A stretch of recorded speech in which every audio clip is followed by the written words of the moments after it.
Singapore అందాలు మేము ఈ రోజు ఒక ఫేమస్ షాపింగ్ మాల్ కి వచ్చినప్పుడు వింతగా కనబడుతున్న ఈ పీతి ప్యాకింగ్ చూసి ఫస్ట్ నేనైతే షాక్ అయితే అయ్యానమాట.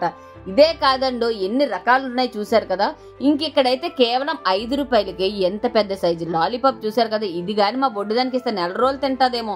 ఇంకిక్కడ పాప్కార్న్ చూసారు కదా, చెక్క బాటిల్ అయితే పేర్చేశారు. ఈ షాప్ వచ్చి చైనీస్ వాళ్ళకి సంబంధించిన షాప్ అండి. మేమున్న వుడ్లాండ్ MRT దగ్గర అయితే ఉంటది. ఇది ఒక ఫేమస్ షాపింగ్ మాల్ అంట. ఇక్కడ ఆల్మోస్ట్ అన్ని వాళ్ళకి సంబంధించినవి దొరుకుతాయి. ఇంకా మాకేట్ ఇక్కడ పని అంటే వాళ్ళైతే హెల్దీ ఫుడ్ ఎక్కువ తింటారు కాబట్టి మా బొడ్డుదానికి వాళ్ళు టూర్ వెళ్తున్నారు మా మేడం వాళ్ళని చెప్పి స్నాక్స్ తీసుకోవడానికి అయితే వచ్చేసాం. ఇంకా వాళ్ళ పనిలో వాళ్ళు ఉన్నారు. ఇంకా కొంచెం ముందుకు వచ్చినప్పుడు ఇక్కడ చూసారు కదా బాతు గుడ్లండి, 2 రూపాయలు. కానీ ఈ ఉడకబెట్టినవో పచ్చివైతే మనకైతే అస్సలు తెలియట్లేదు. చక్కగా ప్యాకింగ్ చేసి అయితే అమ్మేస్తున్నారు. ఇంకా మా బొడ్డుకి సంబంధించిన లాలీపాప్ని తీసుకెళ్లి ట్యాప్ అయితే చేయమంటన్నమాట.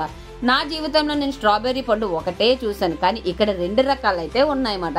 ఇంకిక్కడైతే చూసారు కదా ఇన్ని రకాల వస్తువులు ఈ మాదిరిగా ప్యాకింగ్ చేసిన ఈ ఫుడ్ ని వీళ్ళు ఏ రకంగా తింటారన్నది మనకైతే అర్థం అవ్వలేదు. కానీ వాళ్ళ ఫుడ్ వాళ్ళకే గొప్ప కదా, అది ఏదో మంచిదయ్యే ఉంటుంది. ఇంక ఈ వీడియో మీకు నచ్చిందా? నచ్చినా నచ్చకపోయినా like and share and subscribe.